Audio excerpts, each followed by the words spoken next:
Hello, my name is Dr. Chaitanya and welcome to my new YouTube video. Welcome to the practical number 7. In this practical we are going to cover only the cancers regarding the esophagus, colon and the stomach. So all these things you have to write down, supposed to be write down in your record book. So before going to these tumors, we should know basically that how to describe actually a tumor. There is a thumb rule for any kind of tumor in any organ. So these are the basic things which you should know when you are describing a tumor. For example, like size, everybody knows the size and location. Now coming to the shape, pattern and the morphology, here we should know either fungating type, ring type, or like whole lumen has been filled with the tumor, like this term should be there. Then about the texture, whether it is friable, like where the tumor will break into small pieces when you touch it, whether it is a soft or fleshy like a fish.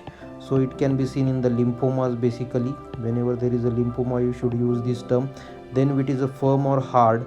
So regarding the firm, hard and soft, I would like to tell you one thing, that when you touch your ear lobules, then it is called as the soft. When you touch the cartilage of nose, then it is called as the firm. And when you touch your forehead bone, then it is called as the hard. So these are the basically three textures, or the on palpation you can see that. So depend on this thing you can say that whether tumor is soft, hard or firm. Coming to the color, sometime tumor is gray, white, mucinous, tan, brown, depending on the which type of organ and which type of tumor is. Basically these tan brown tumors are in the thyroid. Gray white tumors are most of the time are the squamous cell carcinomas. Mucinous tumors are mostly in the colon in case of the adenocarcinoma. So here you can grossly see that there is the mucinous or gelatinous like substance is coming out. Appearance, you can see that whether it is variegated, hemorrhagic or necrosis. Variegated appearance mean plus or minus appearance, like that tumor is showing necrosis at one place and hemorrhagic area at one place. So this is called as the hemorrhagic area at one place and necrosis at one place. So this is called as the variegated appearance. So coming to the esophageal cancer, depending on the anatomy, there are the different types of the cancer in the esophagus. As we know that esophagus is covered by the three layers from outer to inner, that is the serosa, subserosa and mucosa. Basically the serosal layer is very less or not strengthened in the esophagus, and there are the upper one third, middle one third and lower one third, like this dividation is there in the esophagus. So actually in esophagus there are the two main types of cancer. One is the adenocarcinoma and another one is the squamous cell carcinoma. Squamous cell carcinoma is a more common in India, and squamous cell carcinoma is more common in the lower one third of the esophagus. So why it is more common in the lower esophagus? Because it is attached to the stomach, and when there is a acidity, this columnar epithelium is replaced by squamous cell, and this squamous cell goes to give the rise to the squamous cell carcinoma. And again the reason is our smoking habits and the tobacco chewing. These are the most common things in the India. So that this is the most common tumor in the India is the esophageal cancer, squamous cell carcinoma. So coming to the specimen, actually this specimen has been covered for you in the first practical itself. It is a carcinoma ulcer, because here is the cancer already and then ulcer is arising in this cancer. Here you can see that this is the esophagus and this is the attached stomach area. This tumor is measuring around 2 to 3 centimeter, and inside that there is the ulcerative area or variegated appearance is also seen. In case of the serosal surface, there is nothing to say, no nodule, but there is some blackish area is seen in the surrounding tissue. So this is the carcinoma ulcer, basically in the squamous cell carcinoma specimen. These are the two figures or exactly photographs which you are having in the practical lab. That is the photomicrograph of squamous cell carcinoma. So how to how to diagnose the squamous cell carcinoma under the microscope? It's very simple, that here is the squamous cell, okay, and under the microscope you can see these are the pearls. These are called as the squamous cell pearls, and on the high power you can see that the no nucleus is on the similar side. So these are the malignant features of the cell, that the nucleus are of the two cells are not similar, so that This is called as anisonucleosis, okay, or nuclear pleomorphism. Second thing, nucleus size is increased, cytoplasm size is decreased, so that is the NC ratio is increased. Now another thing is, in squamous cell carcinoma, the pinkish cytoplasm is abundant because the cytokeratin is increased in the squamous cell. So these are the features of the squamous cell carcinoma under the microscope. To the next tumor is the CA stomach.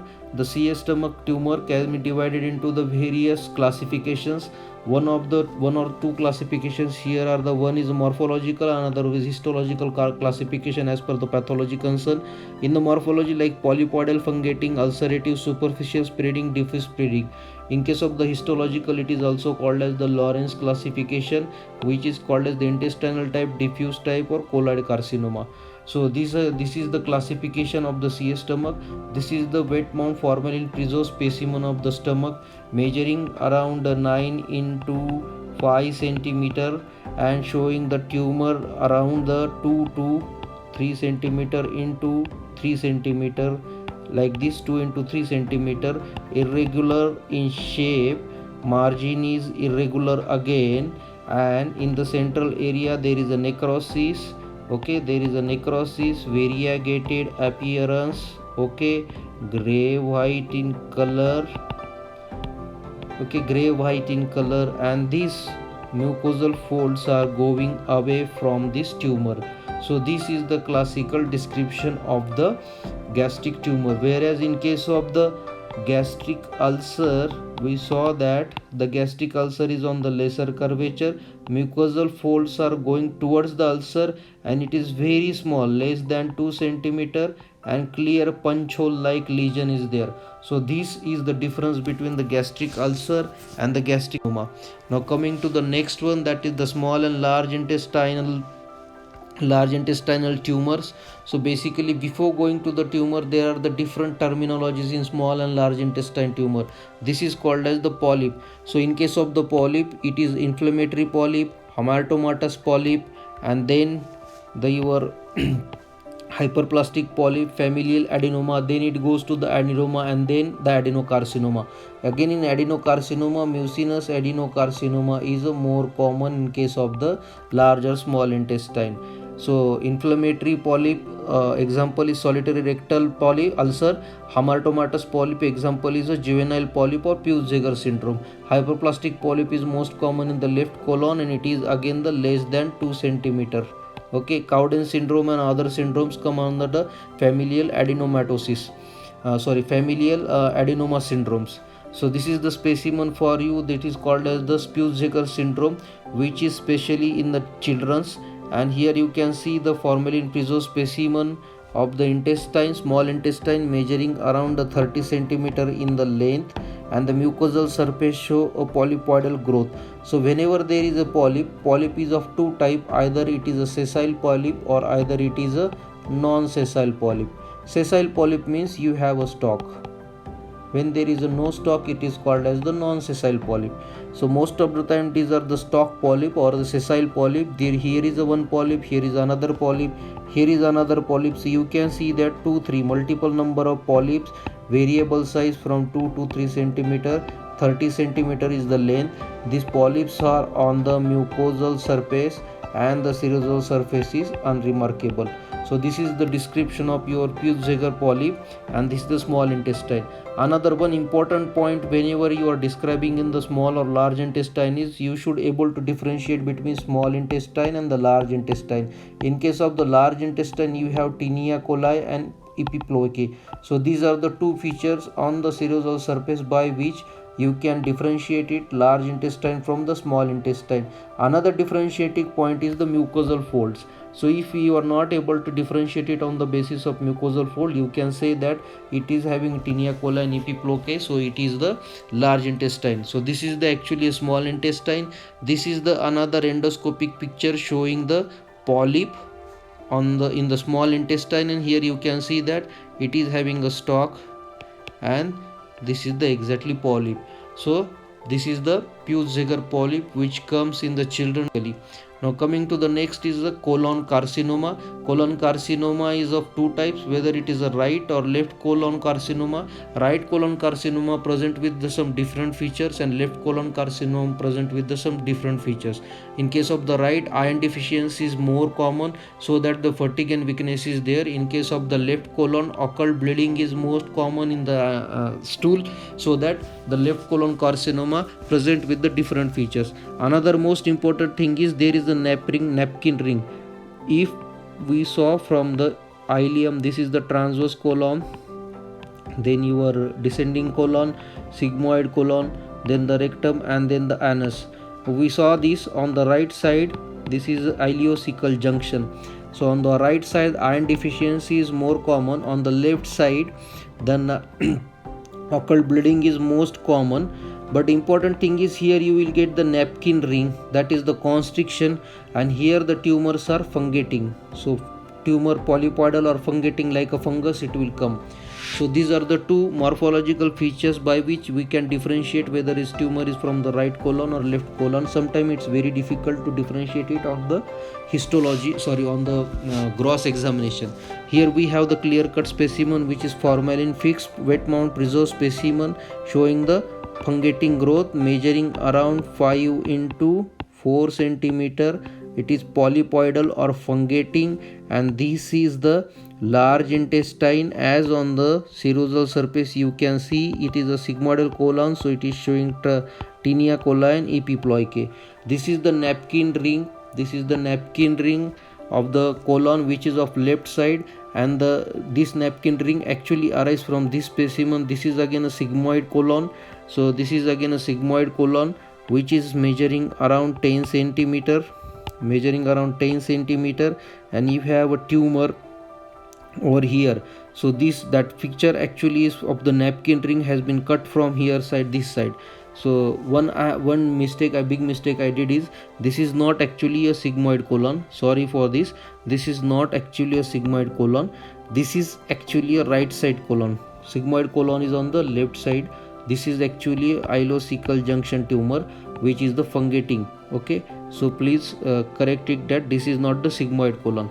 Now coming to the light, that is the take home message. In the take home message, I would like to revise all the specimen whatever we see until now. So first specimen is carcinoma ulcer or esophageal cancer, which is showing necrotic area and the other things which you have already covered in your first practical also. Under the microscopy showing the squamous cell pulse, okay, and the mitosis on the high power. On the high power you can see the mitosis, anisonucleosis or nuclear pleomorphism. So it is a squamous cell carcinoma. The second specimen is the stomach cancer, which is around 2 to 3 centimeter in the length, and the folds are going away from the tumor. So next is the polyp, which is basically a 33 centimeter long small intestine and showing multiple polyps. These multiple polyps are measuring of variable sizes and having a stalk, and these are on the mucosal surface. So this is the Peutz-Jeghers polyps. Now coming to the next specimen is the napkin ring, and each is actually a part of this sigmoid colon measuring around 3 to 4 centimeter. So this is the left side colon. This is the right side colon cancer because it is showing the multiple fungating growth measuring around 4 into 5 centimeter. One thing I again forget to tell you in the colon region, that is the colon cancer microscopy. This is also photomicrograph of the colon carcinoma which you are having in the laboratory. So this is actually a normal epithelium, and this is actually a tumor region where you can see the color difference. The tumor is becoming blue and the normal is actually epithelium is pink line. The high power view of the same tumor, here you can see that here you can see the mitosis which is of atypical mitosis, which is called as the atypical mitosis. Atypical mitosis is a feature of cancer or malignancies. So this atypical mitosis here you can see, and the anisonucleosis here or nucleopleomorphism can be seen here. So these are the two photomicrographs showing the adenocarcinoma. So thank you very much for bearing me. We will meet again for the next practical. Thank you.